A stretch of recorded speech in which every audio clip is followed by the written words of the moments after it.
You're listening to A Book with Legs, a podcast presented by Smead Capital Management. At Smead Capital Management, we advise investors who fear stock market failure. You can learn more at smeadcap.com or by calling your financial advisor.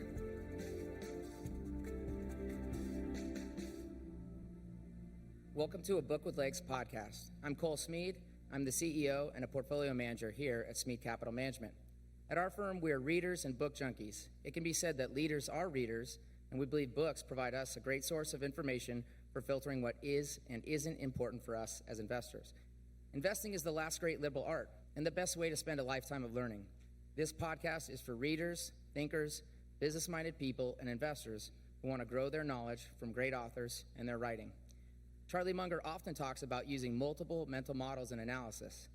Our aim for this podcast is to help listeners test Munger's theory in business, markets, and people. Hosting this episode along with me is our chairman and our chief investment officer at our firm. I usually call him Dad, Bill Smead. Thanks for joining. Thanks for having me. We also have, hosting this alongside of us, standing here out in front of us, well, we can't see them, but they can see us, is the attendees of the Smead Investor Oasis, which we give a round of applause.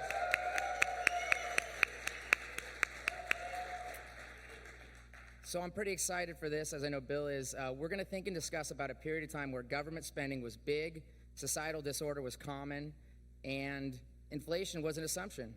Amity Shlaes is joining us to talk about her newest book, Great Society. Amity has published 3 other books, probably 4 of the books, but the ones I want to mention are The Greedy Hand, Coolidge, and The Forgotten Man, which we actually discussed in season 1 of the podcast. It was a real treat. She is the chair of the Calvin Coolidge Foundation. Amity also chairs the Hayek Prize from the Manhattan Institute. She is also a presidential scholar at the King's College in New York. Before we introduce Amity, Bill, is there anything that you're looking forward to from Great Society? Just love digging into the 60s and 70s, and that means we're going to cover territory for people that weren't around then. Like myself. Amity, really glad to have you. This book was just so much fun. Like Bill said, we've studied the 60s a lot. We think it's a very apropos period. Really great to have you today. Honored to be here. So let's start with the simplest of all questions. Tell us what inspired you to write The Great Society. My dad, no question, because all of us have parents or grandparents who lived through this period, and it was particularly tough on entrepreneurs, anyone creative. So at the same time that there was inflation, there was a shortage of capital for many people. So if you had an idea, it wasn't obvious you'd find the funds to attempt to execute it. And also, if you planned a business project, you had to think about what the feds would think about that, and whether there was federal funding for what you did, or whether those who funded others' projects would try in court to stop your project. That happened a lot. So it was a very difficult time for creators. So you start your story off with probably one of my favorite characters from the book, Ralph Cordner. He's probably Bill and my favorite protagonist early in the book because he's also a Whitman College alumni, which I know there's at least a couple other here today. Cordner Hall is still there today in honor of Ralph Cordner at our college. Explain what Cordner saw with the government coming out of World War II. Cordner gave Ronald Reagan a megaphone as an example in your book, and explain what Reagan's relationship with Cordner and GE. Well, you know, because you're in business, that companies have souls. They're not just numbers, they have souls. And GE, this important American company that's part of our soul, GE's own soul was divided in 2. It was a fight, it was riven. And there were the newer leaders at GE who wanted to get along with the government, and that made sense because GE had a lot of contracts with the government. This was the era of the military-industrial complex. But Cordner wanted a freer General Electric because he knew that you leave people alone in a lab, they might have an idea. Remember, this is the company of Steinmetz and Edison. They might have an idea.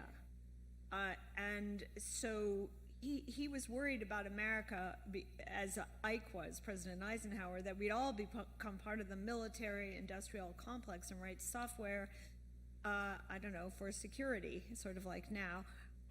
And he was particularly worried about labor unions who were making it too expensive for GE and for other companies it worked with. So he decided to hire an actor to talk about the free market and the origins of America, and he picked a down-on-his-luck actor, an actor who had been divorced, which then was a problem in terms of reputation, and who was non-young, and that was a guy named Reagan, and he hired Reagan to go around and speak to GE employees all across America at rubber chicken dinners about what markets had given America and what they could give us in future.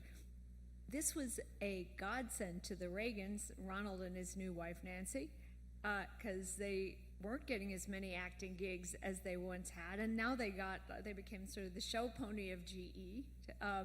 Their house was rigged up with GE kitchen, GE, GE everywhere, GE outlets, GE generator probably, and Reagan didn't mind at all. He's a theatrical person, and it gave him a chance. The reason it matters is he started to give speeches for GE, and first they were about actors and so on and freedom, but then very specifically, after a while, Reagan began to address individual topics. What is a minimum wage? What is national health care? So it was sort of Reagan's graduate school, General Electric. Nice.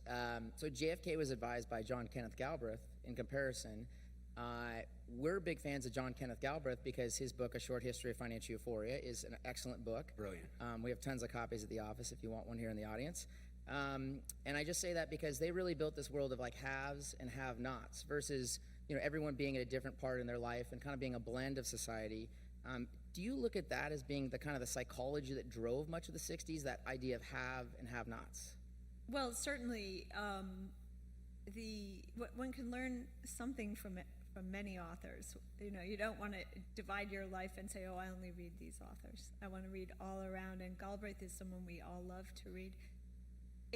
In the 60s, imagine you're doing a problem because, we're analytic people. So you say, what are the givens in this situation?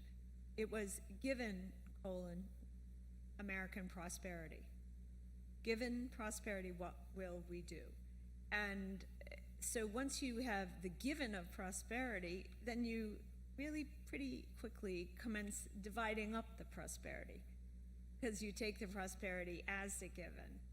So that's what Galbraith was doing when he talked about the affluent society, and that was the 60s. This book commences with the story of Bonanza, the television Western, and what I try to point out, well, Bonanza had some differences from prior Westerns. One was that it was in color. That was a new thing on GE TVs. But two was, it was really about how do you spend your money, wealth management as a society, rather than how do you make your money, or how do you make your community using the bonanza of what God has given you or what the economy has given you. Very different attitude to how do you make it and even survive, which would be a Depression era Western, where life is so tough, survival is all we ask.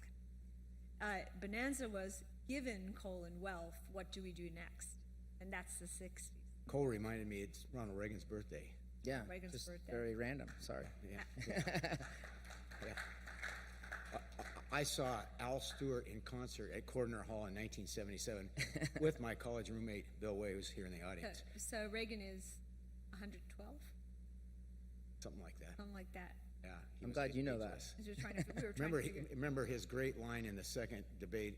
He said, "You're not going to use the youth of my opponent as a negative for him, right?" So Walter Reuther was the face of the United Auto Workers. He had many socialist bents to him, but considered communism evil and un-American. Did he really consider it un-American or just palatable for the electorate? Probably un-American, but let me just say his name first, Walter Reuther, because it's not a name you hear anymore. Who's that? It's spelled kind of strange, sort of like Reuters, Reuther. It's a German name. It's not heard nowadays. It was on the news every night in the 1960s. It would go Vietnam, da-da-da, casualties. Walter Reuther said. Walter Reuther was the head of the United Auto Workers, which is not the biggest union, but it was sort of the knife at the tip it was the bayonet point at the tip of the union weapon. He was the spokesman for the UAW, the auto workers. He was also the leader of the CIO, AFL-CIO, and Reuther wanted America to be a social democracy. First, he wanted union workers to live in a social democracy. He accomplished that. He was a very gifted leader, probably the most charismatic fellow in book Great Society, because this is sort of his story. So he made U.S. workers have all the benefits they ought to get, of course, in the 50s, and then he decided to up the game and make all America move into the middle class. Nothing wrong with that, except that the unions didn't, and the automakers didn't have an awareness of international competition. So it's the same story as in the UK or Germany. We overpaid our workers. Of course, we love them. We overpaid them. Someone else made the cars. And there was a second point I want to make about Reuther, because it was really the area I discovered the most in researching Great Society. The union game where, let's see, something electric breaks, you have to halt the line and wait for the union man from the the electricians union instead of the UAW to come fix it, because that's the rule. It's sort of a theater, right? We all observe everything about unions. That was too expensive, and it caused a lot of antagonism on the assembly line. And workers weren't actually asked questions about that. They just played the union game and got paid well for a very dreary job. Assembly line work was horrible. And you had a different model in Japan. We think of Japan as a hierarchical place, but if you look at the work of like Michael Kusamano and others, and if you look at lean theory, you'll see that in Japan, a worker could stop the assembly line and say, let's do it a different way. Maybe I know a better way to make this widget part of the car. The U.S. did not have that because we ceded a lot of authority to union culture, the worker. Well, and that didn't show up in the marketplace in full power until the Arab oil embargo in 73, 74, and all of a sudden, these less expensive workers making energy efficient automobiles ended up being what has created Toyota, Lexus, Nissan, and that whole thing to be a big thing. Let's go to George Romney. He pitched a profit sharing structure to the MC workers. Tell us a little bit about that. George Romney is the father of, and they're kind of alike. But the reason we're sticking with autos is the auto economy, this was a manufacturing economy we're talking about, right? It was different to our economy. The auto economy was the American economy, and it was the future of the American economy. Detroit was the city with the highest median middle class, if you can imagine, including for African Americans at that time. Workers in Detroit had houses. So Romney had a couple of innovations. He was at, let's see, AMC. AMC, yep. Right, AMC, blanket. And one was a smaller car, the Rambler. It wasn't small enough, but anyway. My grandparents had one. A Rambler. And another was some kind of worker profit sharing, which was not a bad idea. Reuther had a similar idea. Employee, and you can go back on YouTube and see Walter Reuther, R-E-U-T-H-E-R, pitching something rather market-y for workers. Too bad he didn't get very far, because that's what was needed. Workers needed a share in the outcome, and to cease to be infantilized, which they were by the standard union process. So all kinds of people, there's no one you can vilify in history. Everyone has a contribution. And Romney saw that workers needed more than a good paycheck and an extra hour or two off and a great union hospital, which they had, automaker union hospital. There were fine hospitals then. And today when you say, you watch Michael Moore and you learn about the tragedy of Flint and the water, it's not what killed Detroit, what made the power belt the Rust Belt. It was sadly that we charged too much for cars and paid our workers more than we could afford. So they went away. We murdered our own industrial center by not acknowledging to ourselves certain things that we couldn't afford. Yep. Johnson kicked off his Great Society speech at the University of Michigan, ironically. Isn't that where Romney was also? In 1964, June. He wanted to be a bold Texan. We got a few bold Texans in the audience today, Yep. and we're thrilled about that. And he knew that this was kind of an error that Kennedy was making, because Kennedy had this weird thing. His dad was the ultimate capitalist, bootlegging alcohol from Canada and arbitraging it in the United States. So he had this funny dichotomy. So tell us a little bit about the dynamic and how Johnson was differentiating himself with that speech. From JFK. Yes. Right. So you recall, John F. Kennedy was president. Alas, he was assassinated, and the vice president, Johnson, becomes president. Johnson is very intimidated by the Kennedy style and the Kennedy power. Who is Kennedy anyway? Who is his brother, who's Attorney General? This twerp, right? Who are these people? And he's, on a good day, he to honor Kennedy, he builds out on what Kennedy had committed to do but hadn't been able to achieve. For example, Kennedy saw tax cuts. Congress wouldn't go along. Johnson, the master of the Senate, when he becomes president, passes those tax cuts, which, by the way, were good for our economy, the Kennedy-Johnson tax cuts. He swears he's going to execute on what Kennedy promised, get to the moon. But he also has his own ambition to go farther than Kennedy, to out-Kennedy Kennedy. And that's really what the Great Society speech, which is where he announced the idea. He didn't say we're going to have a good society, right? He said we're going to have a great society. Great is a very dangerous adjective. We're going to have a great society. Announced it at Michigan, and he said, look, to himself and to his colleagues, I'm going farther than Kennedy. I'm going to achieve more. And of course, the distinction between them, which gave him, in terms of legislation, a huge advantage, was that, again, Johnson was the master of the Senate. They said Johnson got laws through the way other men eat chocolate chip cookies. And that's great, but it's not it can't be the only metric. Inputs cannot be the only metric. Sure. You need the outcomes, and he wasn't so concerned about that, President Johnson. So the other thing that I love in your book, California used to be a lot more sensible, is what I learned in your book. I didn't know that in my lifetime, by the way. A big theme is this idea of national politics or national issues versus local issues. Your writing on Sam Yorty, who was the mayor of Los Angeles, fits this theme so well. Teach our listeners about who Yorty was and why he was important in the 1960s. Well, what is a mayor, right? What is a mayor? Does a mayor matter? In the olden days, the mayor, up until 1936, the way America worked in peacetime was the mayors and the states, city, municipal, county, state, plussed up to a larger presence in the U.S. economy than the federal government in peacetime. That had shifted, right? Washington suddenly became bigger than towns and states. So there was trouble in the cities. African Americans weren't gaining ground. A very serious problem.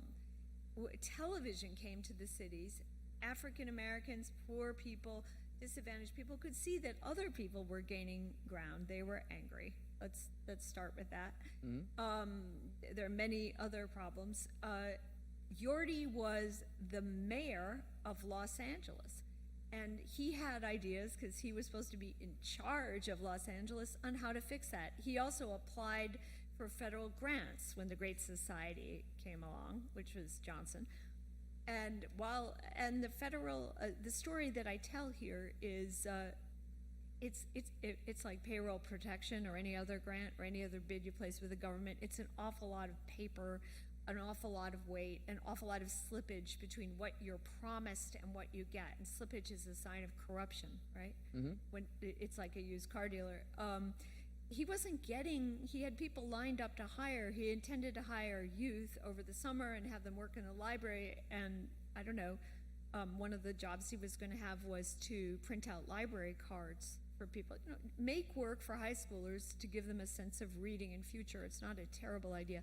But the money just didn't come because the bureaucrat in charge of Yorty didn't favor Yorty, basically. And it was very hot that summer in Los Angeles, and there was the terrible Watts riot, which we began with, as the riot very recently, with a man, being dragged away, calling for his mother, just like that. And people died in Watts. Property was destroyed, African American and everyone's property in shops. There was looting. It was one of the bigger riots, and part of it was that the mayor, Yorty, who was a cantankerous fellow, sort of like a bantam rooster, pugnacious guy, veteran, was furious because he ran a city that was growing faster than the U.S., and yet the U.S. government had put him in a position where the very catastrophe it sought to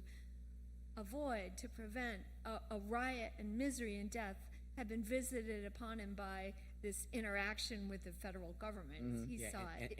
And simultaneous to this, Martin Luther King's very legitimate and powerful movement, peaceful effort, was going on simultaneous. So you had this incredible contrast between that, which we find the similarities to the last 3 or 4 years. That's part of what made us so excited about your book. Right, so people are listening to MLK on television, which they hadn't been able to before, so seeing him on television. And they, LA was a difficult city with a famously, is anyone here from LA? A famously difficult police force, tough, undertrained, but it was a story, and this happened to a lot of the mayors. In this book, there's a chapter called The Revolt of the Mayors. It was a story of the problem, jurisdictional gaps, jurisdictional lacunae, that nobody's in charge when everyone's in charge of a market, of regulating a market, or of regulating a town. And what the message I was trying to convey was probably these towns would have fared better and their people would have fared better had they been left alone more, rather than managed by the war and poverty. Sure. In your book, each chapter you show where guns were as a percentage of GDP and where butter was, to kind of take us back to in my case, my economics lessons in college at Whitman. Butter was far bigger than the guns when it came to the jobs early on. The Community Action Agencies of 1965 created 125,000 jobs, which was far more soldiers than we had in Vietnam at that time. Right that moment. Okay, at that moment. Not later, but at that moment. Why is this often missed in historical dialogues? People don't say, oh, by the way, we ended up with 500,000 American men in Vietnam. But earlier on, we were throwing more money at jobs in cities in America than we were in Vietnam. When I was writing this book, I made charts in the back so I could tell the stories in the book. And the truism, like if you interviewed, a French currency investor in that period, they would say, that war in Vietnam is very expensive. Guns, that's what the gun stands for. The butter at home, the social programs matter less. The U.S. is overspending on the war. But you can see the chart in the back. Butter spending grew and grew. And pretty early, I believe it was 1971, butter spending outdoes guns. And that's where we've been ever since. It's kind of a fallacy to assume trouble happened and the Great Society failed because the U.S. didn't have enough cash due to Vietnam and the ramp up there. And my impression is the Vietnam War is almost, it's close, this is so heterodox to say, almost not so relevant. It really wasn't about the Vietnam War. Except insofar as Lyndon Johnson felt bad to see young men dying, which they were on his watch by the end of his term.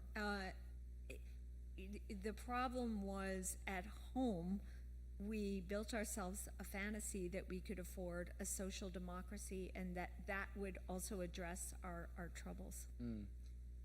Back to this idea of national versus local. States mattered in the history of our country.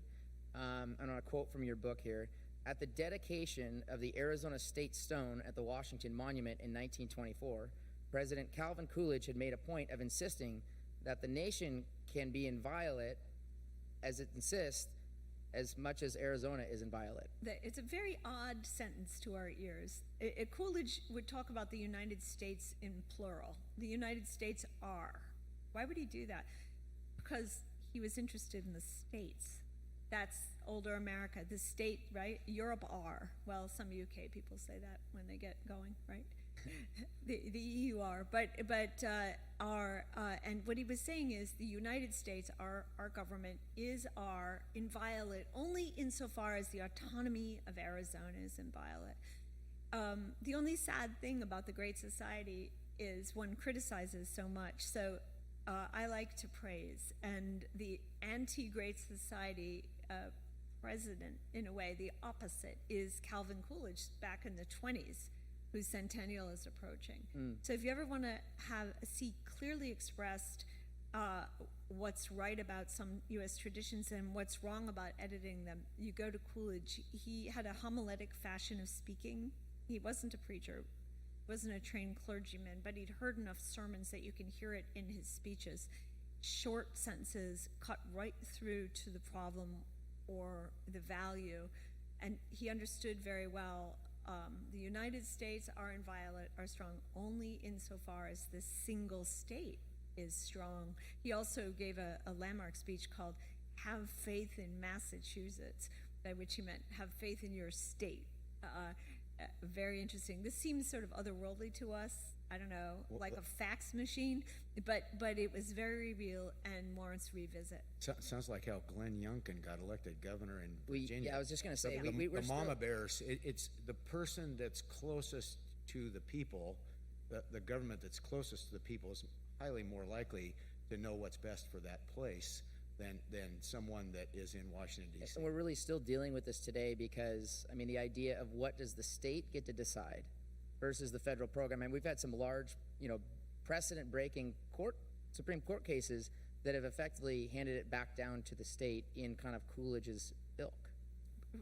Absolutely. And in this book later, Ronald Reagan starts out as a has-been PR man, and he evolves and, of course, becomes governor of California. And one of the problems he had there was he realized there were law firms suing him in class actions, like, say, suing the state about some reform he would undertake to save money, because he did have budgetary constraints by the statute and Constitution of California about deficits. And he realized the lawyers who were suing his programs to save money were paid for by the federal government. And that bugged him naturally. Wait a minute, you're not only telling us not to become insolvent or go bankrupt, you're also telling us we can't manage ourselves to do what you ask us to do. And that gubernatorial period of Reagan, you could learn a lot about not just the Reagan presidency, but also about the revolt against greater government that came out in the 80s by studying what frustrations were confronted by governors like Reagan in the 60s and 70s. Yeah, if you haven't already picked it up here with our audience, the analogous 60s and 70s to our current circumstances, if you've been reading our stuff, we've been harping a lot about guns and butter. And so coming out of the Watts riots, and boy, as about a 7 or 8 year old kid, I remember watching that on TV and thinking, wow, I mean, these people are angry. It says, quoting your book, black and white youth employment had run about the same until the middle of the 1950s, 8 to 11%. When Congress raised the federal minimum wage by a third in 1956, unemployment rose far higher among black teenagers than among whites to 25%. Explain what Milton Friedman's view on this was at the time and the policies that he felt would actually help. I don't remember what Milton said, but I do remember what he would say. And what he would say is minimum wage is bad for those who are undertrained. Why? If you're paying a higher price for something, you want more guarantee the worker can do the work now. You want someone, I hate this phrase as an employer, but I hit the ground running. I hate it. But anyway, you want someone who can hit the ground running, as opposed to someone you're going to waste time training who might not even work out. So that's what upward pressure on wages does to employers. They pick more carefully and more boringly. We have hiring signs everywhere in Phoenix. Every business that you interact with is begging people to come to work at, well above the minimum wage. Right. Well, that's a second point. It's often behind the minimum wage may not matter some of the time, but what it did for African Americans, since they didn't have the degrees or particularly the vocational training they needed for that kind of job, they would not get hired. And that happened with minimum wages in the period we're discussing, Great Society, but it also happened under Herbert Hoover and Franklin Roosevelt because of other laws that, again, put upward pressure on wages, particularly in construction. So that, setting aside, social challenges that a group might face, we made it tougher for African Americans to break into the working and middle class by our min wage laws, no question. Right to work becomes the big push back to big government, big union politics. Quote, General Electric's renegade computer department was in Phoenix. The companies knew that opening in a right-to-work state incurred the wrath of the union men, unquote. People and companies left California and other heavy-handed states to come here. How do you parallel this with the movement we're seeing to a state like Arizona today when comparing income tax rates and regulations? Well, again, I didn't go to write a book about unions, but this Great Society book is a lot about unions. So what we're talking about is right to work. Does everyone know what that is? Which we're a right to work state here. You're a right to work state here. Always have been. Okay, well, but the way it was there was the Wagner Act from the New Deal, and it made every state more or less a non-right to work state, a closed and heavily unionized state where you had to join the union even before you applied for the job to be even considered. That's a true closed shop. That's what our grandparents used to talk about. And they have their own lexicon, right, which is very daunting. It's sort of like the Fed. You can't talk union, you can't talk Fed, you can't question, right? So there's that lexicon, union lexicon, and then a sort of labor miracle happened, thank you, Robert Taft, and we got a law called Taft-Hartley after World War II. By the way, Harry Truman vetoed it, but his veto was overridden. And Taft-Hartley said if a state wants to opt out, it can opt out of the tougher union strictures. That's right to work. And you want to thank Everett Dirksen of Illinois, a liberal,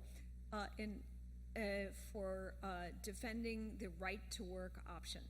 And that led to, you gentlemen and ladies compare countries all the time, a natural experiment. There were right to work states and there were more unionized states.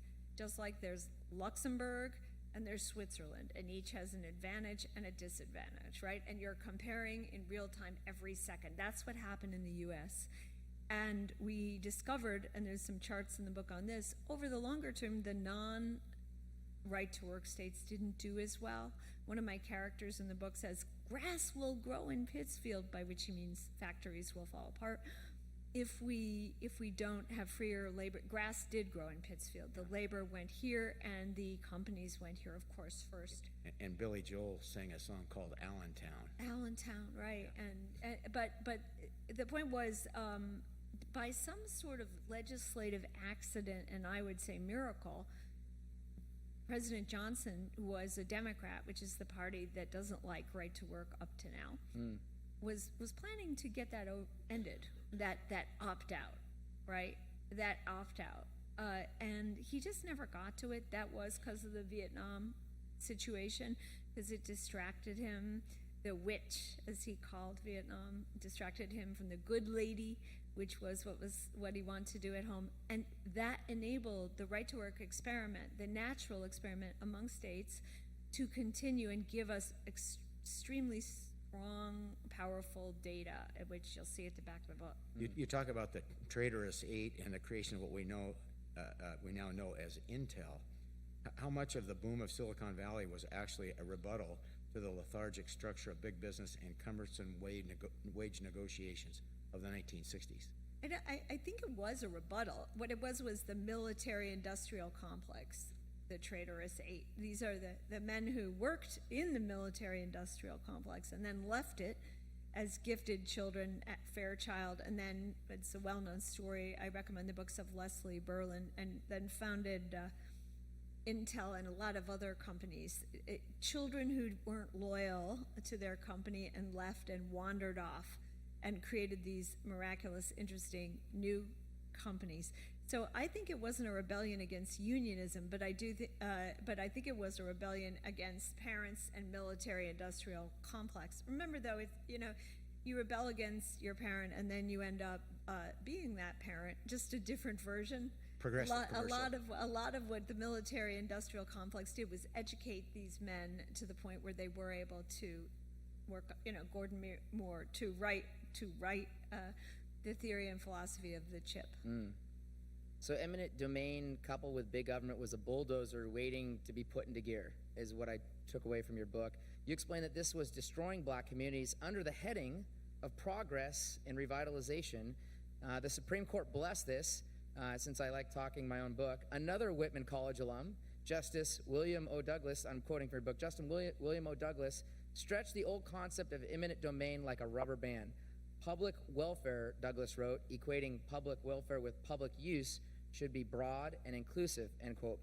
Isn't this just a fight between private property ownership as a representative for capitalism, kind of in a John Locke kind of view of the world, versus government programs as a representative for socialism?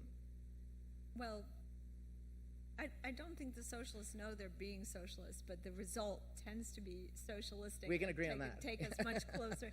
Well, what happened with urban renewal, and some people called it the same thing as Negro removal, which it was. And when there was a riot after Watts, of course, there was the famous and tragic riot in Detroit. And one of the reporters said, all these people disappeared when we took down the main thoroughfare where they used to live and shop. They disappeared for a long time. They came back that night in Detroit to riot. That is, it was a terrible thing we did with urban renewal, and anyone who works in Europe knows, seen urban renewal in Europe as well. We bulldozed over the local in the name of a federal project that didn't necessarily serve the locals. It was this federal project. It was designed to serve. So this is a story of well-intentioned people trying to help people they love, at least in theory, and hurting them instead. That's the Great Society. Eminent domain, of course, is when a government just grabs land on a military pretext. Okay, it's in the Constitution, just compensation. Or on build a school, all right. But of course it expanded, so now if you want to develop your own mall, you can just claim the other mall that's already there is blighted. More recent cases such as Kilo, and that's the rubber band stretching that comes from Douglas. He didn't care. He was a very brilliant jurist. He could write anything, the Whitman College alum, but he didn't. If you try and figure out it's hard to find a consistency to his jurisprudence. So I want to stay on this idea of housing. As many of the audience attendees know and our investors know, we own home builders. And I think I'll call it the social and moral fabric of housing comes up in your book. You write about the truth that was well known in public housing. I'm quoting Father Kohler of St. Louis from your book, who was an advocate for really home ownership. He says, quote, homeowners are not home burners, to your point about riots, Kohler said. You go on to write in your book, and home ownership in the United States was still rising. By the end of the decade of the 60s, 63% of families would own their own home, up from 55% when urban renewal had first gotten under its way, end quote. So, I mean, just think, the government is bulldozing homes, putting in large public projects, and yet the free market is still saying, hey, we don't want to be in a big building. We want to own our own property, our own home. Yes. You think of it in the verbs they used. Again, the lexicon gives it all away. They talk about housing. Who houses whom? Does that need to be a transitive verb? I mean, I'll house myself. I'll build myself my house. My home is my castle. People don't want something done to them, even if it's housing, except maybe in a war, if they're refugees in a strange land, starving, they want shelter. Okay, but permanent housing doesn't work out. And one of the philosophers you're going to get to, I think, Hardin, he talks about that too, but I'll wait if you want to get to that. Yeah. Gold was becoming an increasing problem in the Bretton Woods system. The U.S. pegged gold at $35. You point out that the James Bond movie Goldfinger came out in 1964. I love gold. That's from With more the recent sk- version. with the- Yeah, that's it. Austin Powers. Sorry about that. But that's a play on Goldfinger. Let's face it. Yep. The government was so stuck to not devaluing the dollar. They went looking for gold at 35, but really never found it. Couldn't they have found more gold by just devaluing the dollar, thus causing more incentive for companies to find the metal? Yeah, that's one way. I mean, there's a wonderful book by all books are on the shoulders of somebody else's book. James Ledbetter's book about gold. You might not agree with the conclusions, but they kind of figured, well, if we want to stay on the gold standard, we need more supply, and they sent all these scientists to hunt for gold, like in ocean water. I mean, a lot of strange. Did they go to the Bahamas? Yeah. They just, yeah, right, exactly. I personally think the essential problem was not the gold standard, because you don't need that much gold if you have a lot of faith, right? The other country doesn't come and withdraw the gold as on a gold standard if it thinks that the U.S. is strong. What happens when there's a confidence crisis, though, is that gold gets taken out. And what amused me very much, those of you who like data points and rely on certain data points every morning, is the U.S. gold reserves and how much gold we had basically was in the Wall Street Journal. The ratio, essentially, to make it primitive, of the amount of gold the government had relative to the amount of money outstanding. That was regulated by statute. And as we got closer to a dangerous ratio of 25% or 20%, the government ended that promise, and the Wall Street Journal line where the percentage was, which people traded currency on, went away. It just went away from one week to the next. It said, for a few weeks, it said ... And then even the very metric was no longer listed. And you always want to ask yourself, when a metric is shifted, is this because a better metric that catches value better than the old metric? Is that why? Or is there an action of hiding in this decision to dispense with a metric that was sort of part of the dashboard for many economic drivers? They just got rid of the metric. And then, of course, our government, through President Nixon, who's posited as a great society figure as well in this book, got rid of the gold standard, of course, in August 1971. And I remember that because my grandfather was a jeweler. He had a jewelry manufacturing, and he would write down the price of gold once it was free, from the mid-'70s, every day on kind of a index card with checked boxes. So it was filled with numbers, and the gold price went up so high that if you hadn't hedged and you had a lot of orders, you couldn't afford to deliver on your contracts all the jewelry that you had committed to make. And What a predicament. What a predicament. And that was sort of the aftermath of Great Society. Britain had greatly expanded their national programs post-World War II in a spend-heavy set of labor governments. Britain and the U.S. found themselves in a twin crisis: expensive currencies and the government largesse unwilling to pull back. Boy, does that sound familiar? Yeah. Having two large countries like this producing such large spending, couldn't this be directly attributed to the inflationary pressures, which were only speeding up? Boy, we've got the Federal Reserve Chairman, the only person in this situation currently with the job of trying to fight against that, while the government just continues to spend like drunken sailors on leave.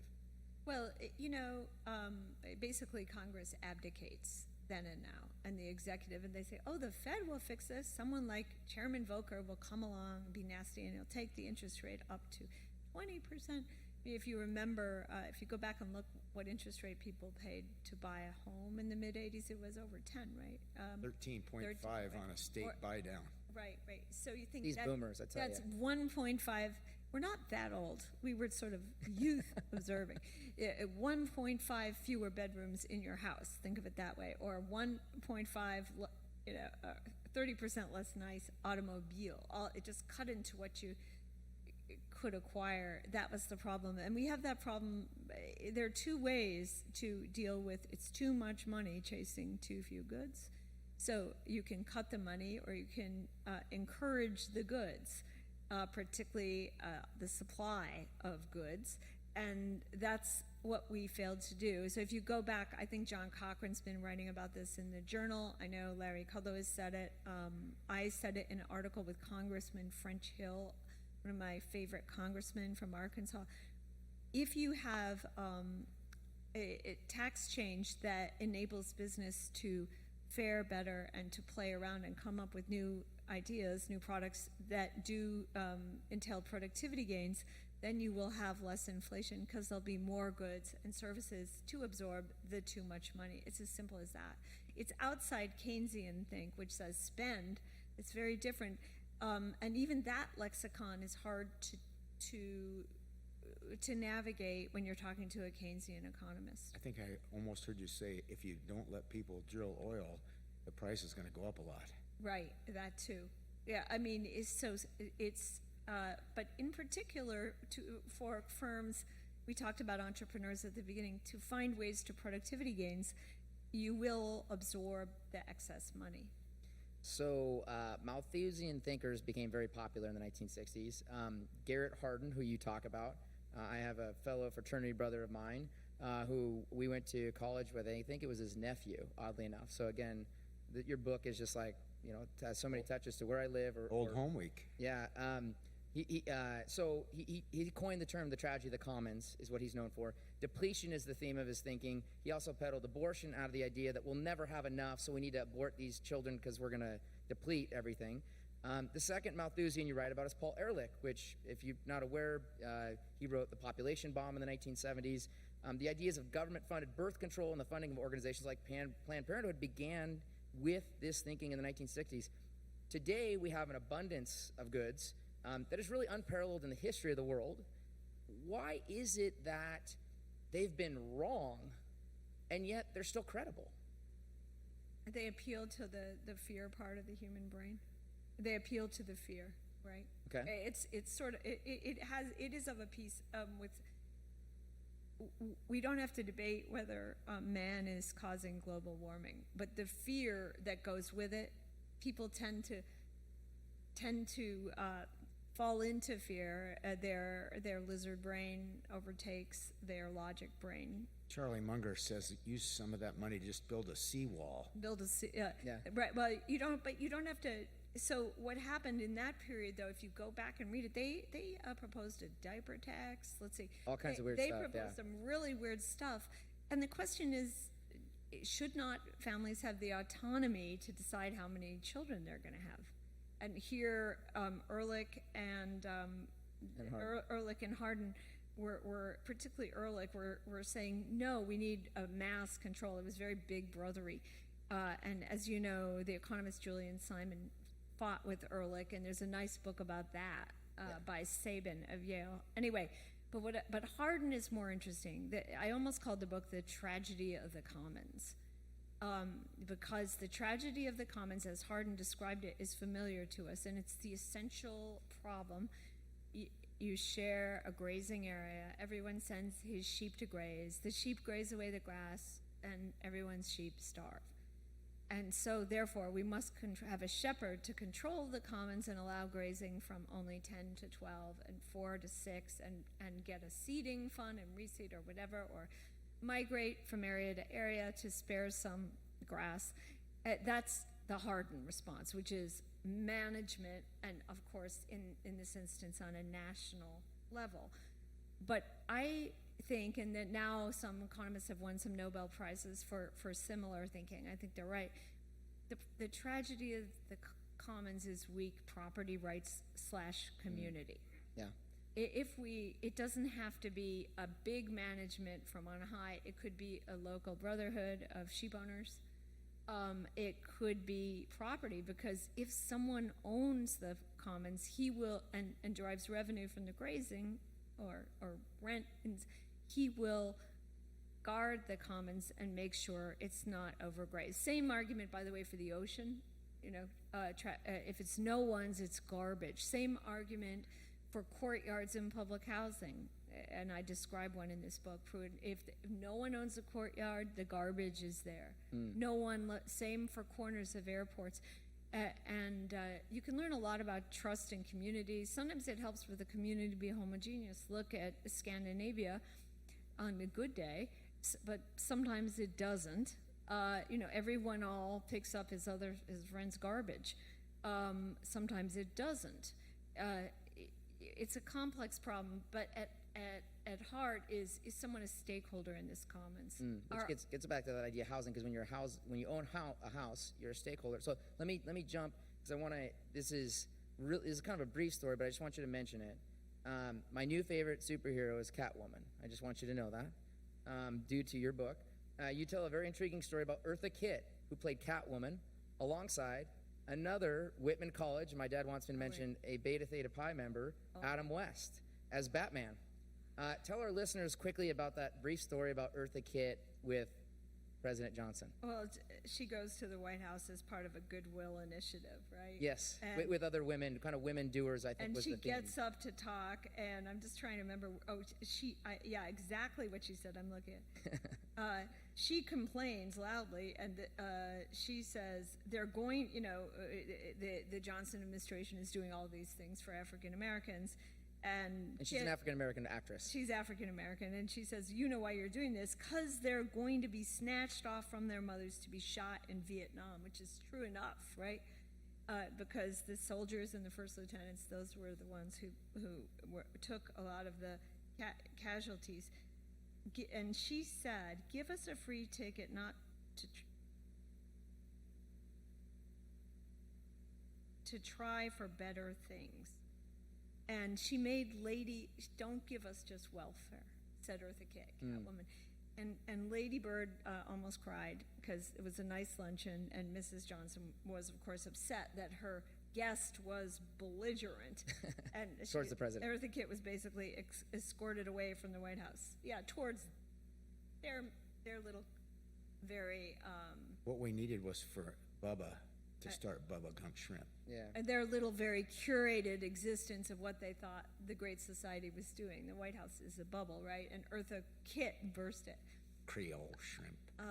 The high labor costs of American workers in the 1960s was going to force the big three automakers to cut staff, you've already hinted at about this topic, and make cars more economically. Government provided support to layoffs and gave help financially, but it can't fix the human problem. You wrote, quote, the idling of vulnerable workers was something Richard Nixon was getting at in his speeches. Government could do a lot for a worker, Nixon said, but it couldn't provide him dignity. Is this still an unsolved problem in government programs? Completely. I mean, if you look at, for example, people idled during COVID, and they come out of it kind of blinking in the light, particularly younger people who haven't had experience in the workforce, for whom this is a large percentage of their life. For us older people, it's 1/60th of our life, COVID, or, well, 2/60ths, right? For them, it's a large share of their life being idle, doing whatever they do, playing video games at home, and they have lost the sense of the joy of work and the dignity of work. And we all have, know about this, and to lure them back and say, it's fun to work hard, and also, by the way, you could improve your wage over time. We have to spell that out, and they don't want to hear it from us. They have to find that themselves. We don't want to play big brother to younger people who are kind of disaffected, right? Discouraged workers in the technical term. It's like that. It's a serious problem we have now among younger people. They don't see the dignity in work, or certain kinds of work often, and they can't enjoy it, therefore. So let's open it up for questions from the audience. Let's see. We have I'll call this Mic 1 and Mic 2 over here. So if anyone would like to step up and ask a question, not all at once, everybody. I'm going to ask a question if anyone's thinking about one real quick. You do talk about the Fed. You talk about William McChesney Martin, who is one of the most famous Fed governors of all time. He is poetically put together the line of the Punch Bowl, speaking to the New York bankers, the Waldorf Astoria. I think it was in the late 50s, I want to say. And then you also talk about Arthur Burns. Inflation was becoming the hard facts of life in the early 1970s. The Fed under Arthur Burns reads kind of like a sycophant for the Nixon administration, where he was more interested in getting time with Nixon than he was focusing on really Fed policy. While Jay Powell and the governors are now trying to fight that fight here in the now, did it help to have the former Fed chair Janet Yellen join the administration and tell everyone, kind of like Kevin Bacon in Animal House, all is well. All is well, as chaos is breaking out in that scene. It seems very influential in our mind to have a former Fed chair telling people that this spending is not going to cause inflation while sitting in the Treasury. Do you think that was highly influential, or do you not look at Janet Yellen and the relationship of Jay Powell similar to kind of the unwillingness to deal with the early 1970s? Well, it's an unwillingness of Congress and the executive, right? And so then you have the Fed kind of mesmerizing. It really is true, the Wizard of Oz, that's the role the Fed has, you know. And then there's the scene in the film, the Wizard of Oz is unmasked because he's just a man behind a curtain. So I don't, you know, you see the Fed, whoever it is, doing that all the time. But the responsibility here, by the way, as with abortion, is with Congress, too. You can't lay it all on the Supreme Court or the Fed. You can ask society, you can ask religion, you can ask, right? But it's not all the Fed's fault, what we've done. Had Congress had more growth-oriented laws earlier and cut the capital gains earlier than earlier than 78, we might have not had to have those high interest rates. Now, had we more growth-oriented and less extravagant spending policy, we might not have to reassure and shove wizards in front of the public and say, calm the people, wizard, which is what we have. What's interesting to me is the bind Arthur Burns was in. He's the wizard in my book. William McChesney Martin did not take the punch bowl away, notwithstanding his own truism, fast enough, and he realized it. It's a tragedy for William Martin. And then Burns thought he would take the punch bowl away, but he wanted to be the president's advisor. And the president didn't want Burns to raise interest rates prior to an election, because then the president would lose re-election. Yeah. And that agony of vanity, power is very hard to give up. Once you're Fed chairman, you want to stay there. Once you're president, you want to stay there. Caused Burns to betray his own record and intellectual instincts. And I try to chart that minute by minute. The minute you betray your principles and your soul. It's a real Faust story, too, that of Burns. We'll go over here to Mike 1. Do you want to mention your name and tell them where you're from? Animal House reference, but I did read an article recently, and it talked about some of the architects of the Great Revolution, or the Great Society. Not just Johnson and Kennedy, but the Moynahans, Sargent Shriver, that they failed to look at the lessons of the 1930s when they conducted and created their own policies. And it also says we're failing now to look back at the 60s when we're creating and architecting our current policy. And I wonder what you would say we're missing, or that the current politicians should look back in the 60s when trying to construct, with all the great goals and aspirations that were there and we share in the 60s, but perhaps learn the lessons of what didn't work in the 60s, and we ought to do it differently. Well, thank you. Yeah, that's why the adage at the beginning of this book is nothing is new, it's just forgotten, which a lot of people have said. One is Chanel, the clothing designer, in terms of style, and another is Marie Antoinette. Nothing is new. So we've forgotten what happened in the 60s, and generally lawmakers don't try to remind us of the 60s because the outcomes were so subpar. So they go back to the New Deal when the outcomes were subpar, but it's so far back nobody really even knows how to look that up. The problem essentially was identified by Margaret Thatcher. Actually, she said there is no society. There are only individuals and families. And if you do something for society, it's very likely it will slip up. If you do something that individuals like, besides buy them off, that's interesting too. because the impetus for prosperity does come from the individual, and behind that, the family may be a community, but mainly the individual, and the Great Society neglected the individual, as did the New Deal. Great, thank you. Amity, this has been just a ton of fun. We really thank you for doing this. This is our first live podcast, and I can say that no one's died or fell over, and so it's just been wonderful. I want to thank Bill. This has been a ton of fun. We are, I want to say, like 26 or 27 podcast episodes in, and we've had a couple with you, and I implore you to write another book because we like doing this with you. So, and also, lastly, I want to thank everybody here in the crowd today, all the attendees of Smead Investor Oasis for doing this. Thank you so much, guys.